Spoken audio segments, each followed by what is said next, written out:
আসসালামু আলাইকুম রহমতুল্লাহি ওয়া বারাকাতুহু। বর্তমান বাংলাদেশের তাপমাত্রা এত বেশি যে রৌদ্রের ভিতরে কাজ করা তো দূরের কথা, গাছ তলে বসে থাকা যায় না, এরকম গরম গরম বাতাস।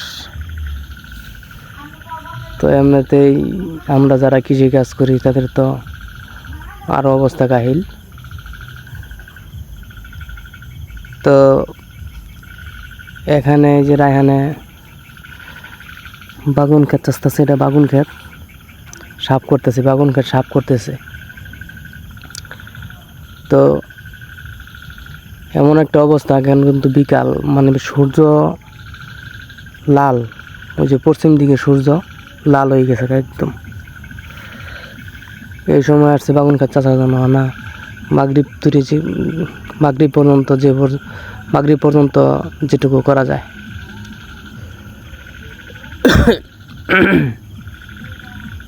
খুবই অবস্থা কাহিল। আল্লাহ তাআলা জানেন যে কি হবো, আল্লাহ মালুম কবে যে বৃষ্টি দেবো আল্লাহ।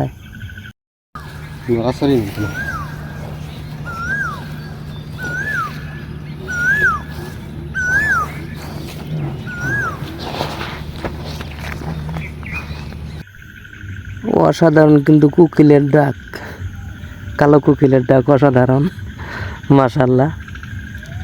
তো কিছুক্ষণের ভিতরে ডায়ানে কাজ শেষ করবো, আজকের মতো সমাপ্ত দিব। আবার আগামীকাল সকালে এবং বিকালে পুরা ক্ষেত্রা এখন যদি পরিষ্কার না করা যায় তাহলে রৌদ্রে তাপে ঘাস মরতো না, তাড়াতাড়ি বাইরে যাবো। এই জন্য ঘাসগুলি পরিষ্কার করার পর সার এবং বিষ দেওয়া হবে ইনশাল্লাহ।